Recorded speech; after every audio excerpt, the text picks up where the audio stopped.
Era uma noite chuvosa em São Paulo, quando Antônio Figueira, um empresário milionário que vivia entre reuniões e viagens, decidiu voltar para casa sem avisar ninguém. Ele queria surpreender a família, quem sabe ouvir a risada da filha ou segurar o bebê nos braços. Mas ao cruzar o porto da Manso, em Alphaville, o que encontrou foi algo que congelou seu coral. Do corredor silencioso, o som de um choro aflito quebrou a calma. Antônio parou tentando reconhecer aquele lamento. De repente, a voz fergil de sua filha de 6 anos, Mariana, ecoou suplicante. Por favor, não machuque a mim e nem o meu irmãozinho. Suas pernas estremeceram.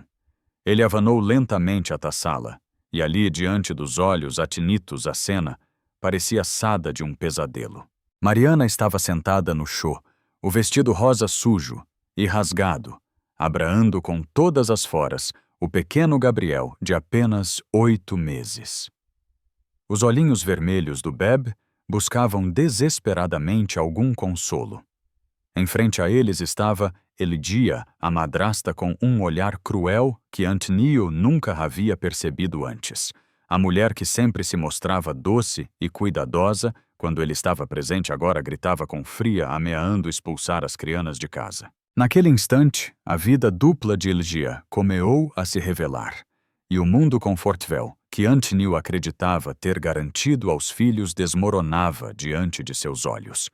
O milionário, acostumado a dominar salas de reunião e contratos milionários, percebeu que dentro de sua própria casa existia um horror que ele havia ignorado por tempo demais. Antônio Figueira permaneceu paralisado por alguns segundos, o coral batendo como se fosse romper o peito. Enquanto empresário de sucesso, ele sempre acreditou que prover riqueza bastava para garantir o bem-estar dos filhos. Desde a morte trágica de sua primeira esposa Clara, durante o parto de Gabriel, ele havia se enterrado em viagens e relatrios, fugindo da dor como quem foge de um incêndio. Nesse vazio, apareceu Eligia, antiga, amiga de Clara, com um sorriso sereno, oferecendo conforto em meio tragédia. Antônio, cego pela necessidade de preencher a ausência, acreditou ter encontrado uma segunda chance. No início tudo parecia perfeito. Ligia demonstrava carinho por Mariana, preparava mamadeiras para Gabriel e se mostrava uma madrasta dedicada. Ele se convencia de que mesmo no sendo o pai presente, que deveria pelo menos as crianças tinham uma figura materna em casa. Era mais fácil acreditar nisso do que encarar a realidade. Mas agora, diante daquela cena cruel, Antônio percebia o quanto havia se enganado. Mariana, antes cheia de vida correndo pelo jardim da Manso, em Alphaville, com os cabelos castanhos balanando ao vento, agora parecia uma sombra de si mesma magra, abatida e com marcas roxas discretas nos pulsos. Gabriel, tão pequeno, chorava, como se cada lágrima fosse um pedido de socorro que nunca chegava a tio pai.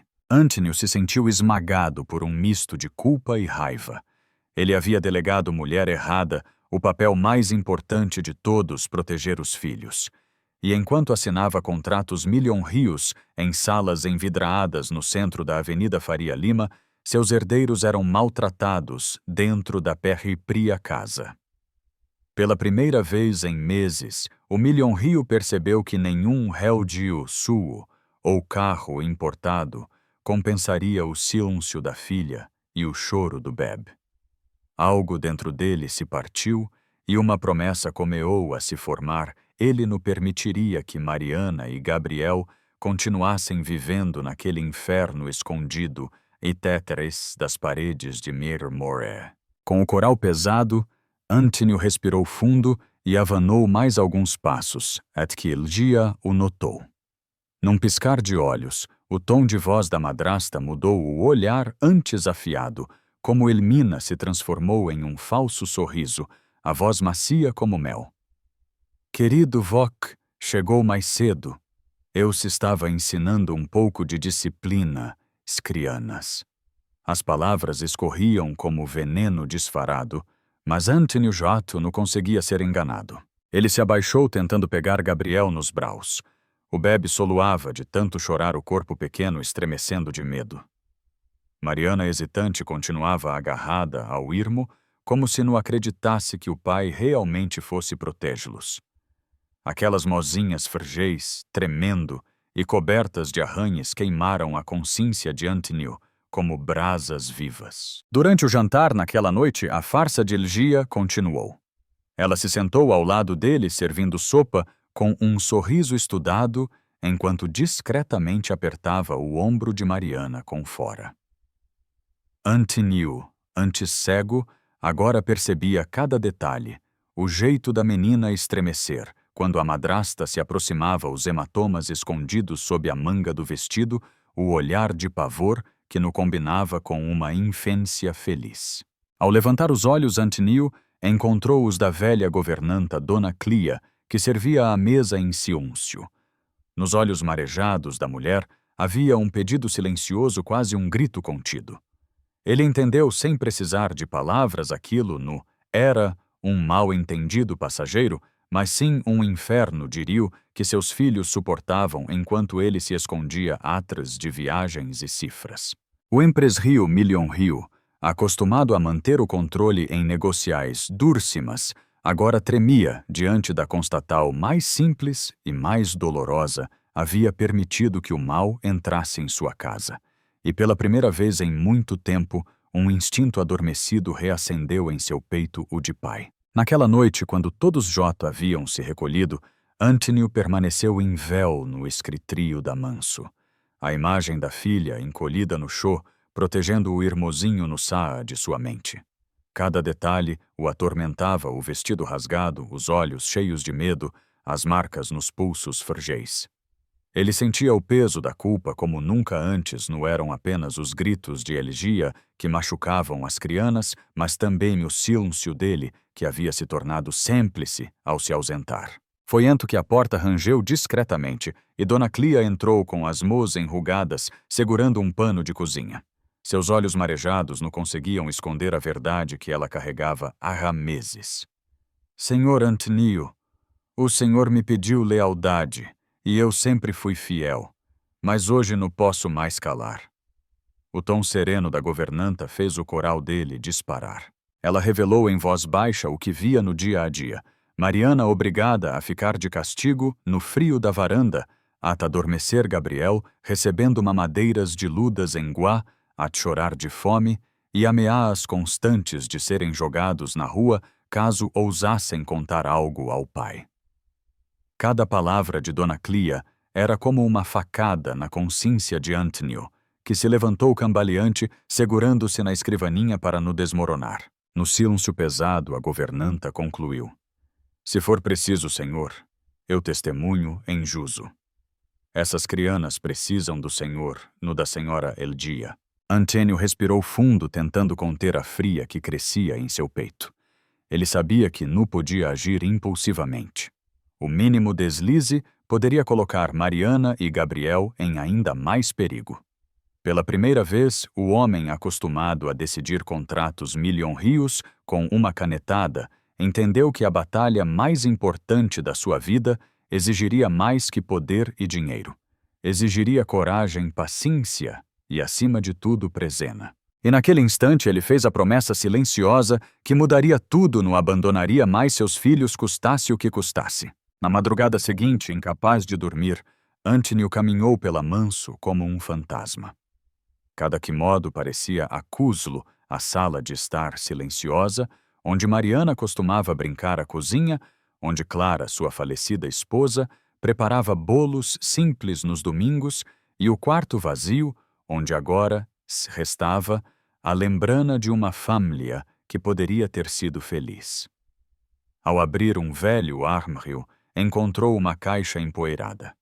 Dentro havia fotografias de Clara sorrindo com Mariana no colo, e por baixo delas uma carta com a caligrafia delicada que ele reconheceu de imediato. Com as mãos trêmulas ele desdobrou o papel. Clara escrevera antes do parto de Gabriel, como se tivesse previsto o pior. Se eu não estiver mais aqui, confie nos olhos da nossa filha. Quando ela estiver com medo, no ser mentira. Proteja Mariana e Gabriel com toda a sua fora. As palavras ecoaram como um sussurro vindo do passado, despertando em Antônio uma dor profunda, mas também uma clareza que há muito no sentia. No mesmo instante, percebeu que não podia mais hesitar. A lembrana da voz doce de Clara se transformou em um chamado firme. Antônio sabia que Lidia era apenas cruel. Agora tinha certeza de que ela escondia interesses sombrios em torno da herana e do patrimônio da família. Cada gesto carinhoso dela se revelava um disfarce, cada sorriso uma armadilha. Com o coral pesado, mas decidido, Antônio enxugou as lágrimas e guardou a carta no bolso interno do pallet como se fosse um escudo.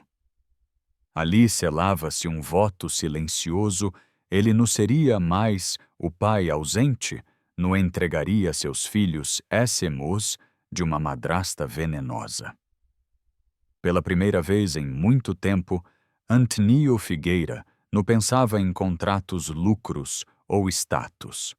Pensava apenas em duas crianas indefesas que precisavam desesperadamente de um pai, e ele havia decidido enfim estar presente. Na manhã seguinte, Antônio desceu para o café com uma serenidade que escondia o turbilho dentro dele.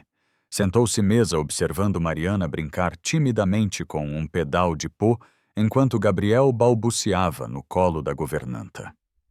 Ligia, impecável em seu vestido vermelho, aproximou-se com aquele sorriso ensaiado. "Dormiu bem, querido?"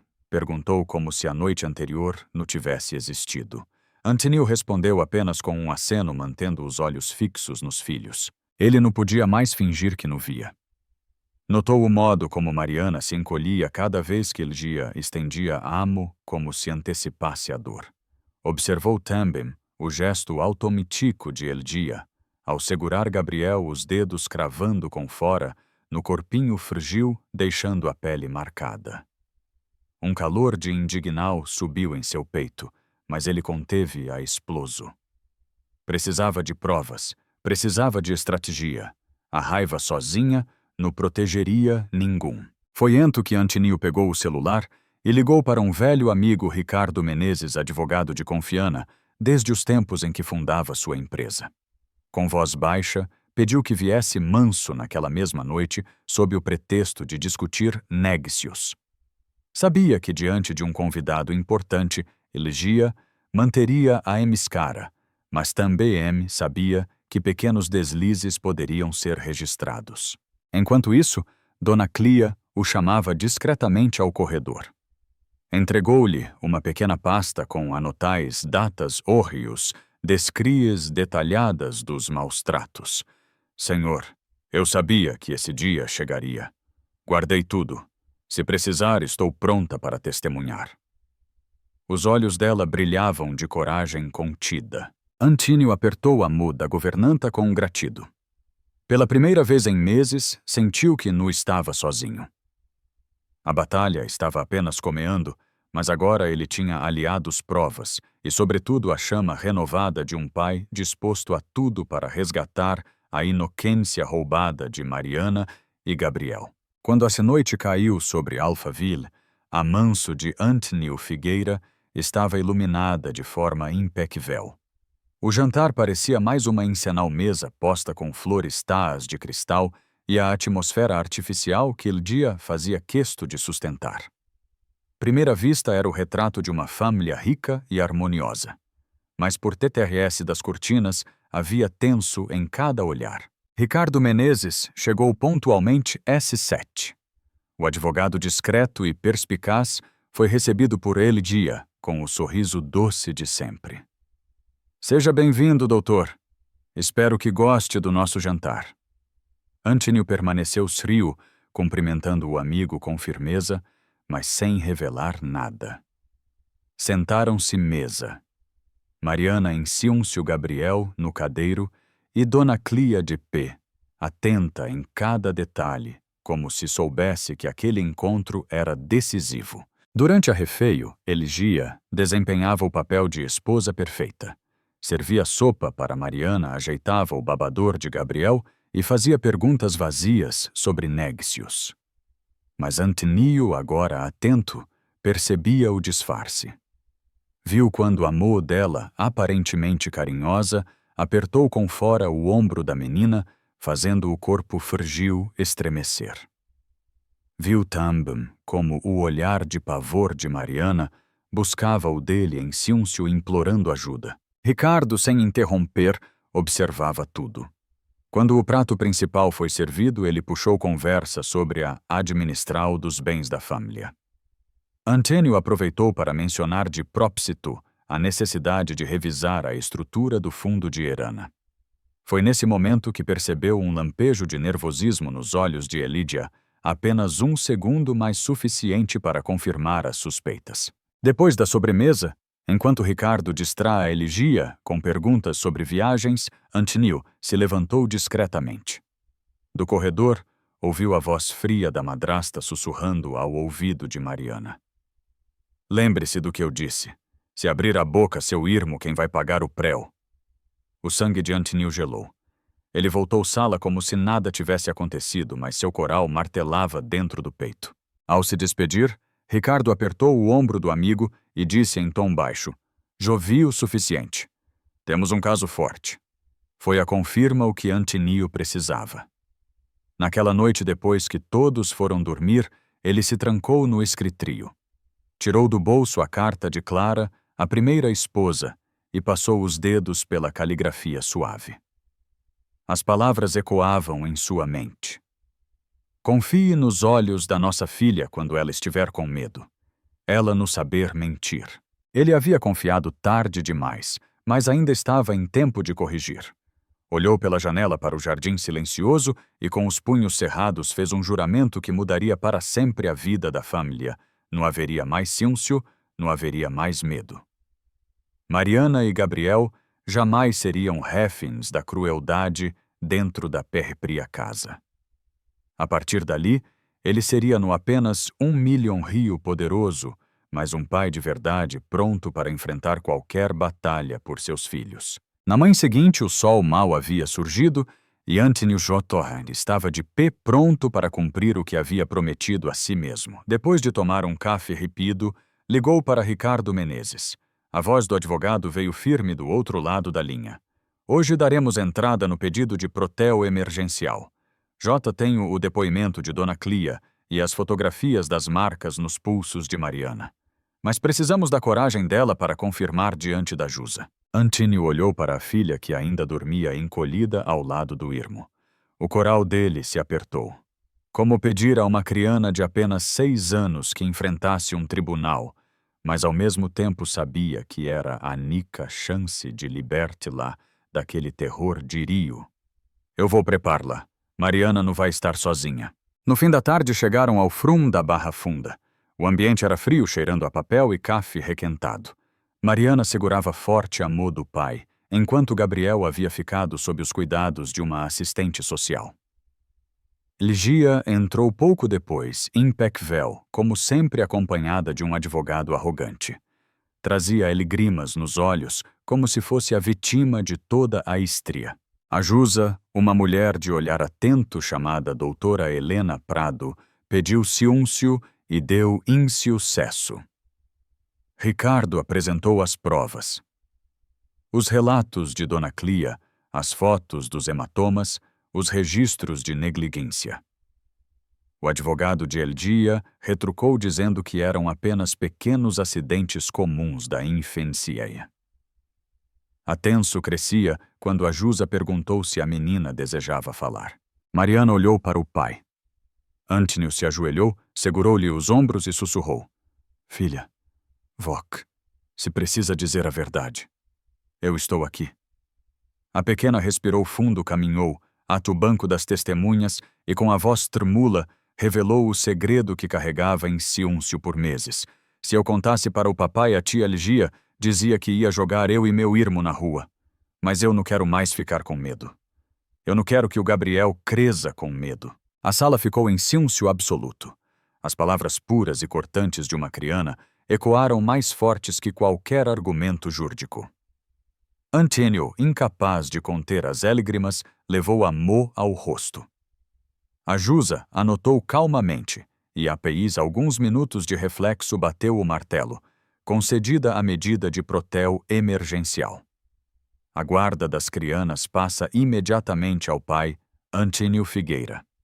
A senhora Elogia fica suspensa de qualquer contato até deciso final, e o caso segue para investigar o criminal. O alvo foi imediato. Antínio abraou Mariana com fora, sentindo o coral dela bater acelerado contra o peito. Naquele instante, ele percebeu que a verdadeira vítrea não estava apenas na deciso judicial, mas na coragem da filha de romper o silêncio. Do lado de fora, diante dos flashes de repórteres, ele ergueu a voz firme. Meus filhos, estou seguros agora, e vou lutar todos os dias para que continuem assim. A luta estava longe de terminar, mas o primeiro passo havia sido dado. E dessa vez, Antínio não voltaria a se ausentar. Ao deixar o frum da Barra Funda com Mariana em uma mão e Gabriel no colo, Antínio Figueira sentiu que respirava de verdade pela primeira vez em muitos meses. Os flashes dos repórteres ainda tentavam capturar seu rosto, mas ele pouco se importava. O que importava era a sensal dos pequenos braus da filha em volta de seu pescoço e o peso leve do bebe adormecido contra o peito. Ali naquela rua movimentada de São Paulo, ele percebeu que a riqueza verdadeira não estava nos milhes que acumulou, mas na coragem de reconquistar a confiança dos filhos e oferecer a eles um lar seguro. Nos dias seguintes, a manso de Mirmor começou a mudar de atmosfera. O silêncio pesado foi substituído por gargalhadas temidas. Mariana passou a brincar no jardim sem medo, e Gabriel, antes choroso, agora sorria ao ouvir a voz do pai. Antínio Quijota havia passado anos perseguindo contratos e cifras, descobriu que o maior contrato de sua vida era assinado em cada abral dado, em cada olhar de confiança devolvido. Muitas vezes nos escondemos atrás de compromissos, dinheiro e aparências e esquecemos o que realmente importa, estar presente para quem amamos. Não basta prover, preciso proteger, ouvir e cuidar. Crianas não precisam de manses, mas sim da certeza de que no esto sozinhas. Se essa estria tocou o seu coral, deixe um comentário dizendo qual momento mais emocionou Voc, o depoimento corajoso de Mariana ou o instante em que Antínio prometeu nunca mais abandoná-los. Compartilhe sua opinião porque sua voz pode inspirar outras pessoas. E não se esqueça de se inscrever no canal para continuar acompanhando estrias cheias de reflexo e esperança.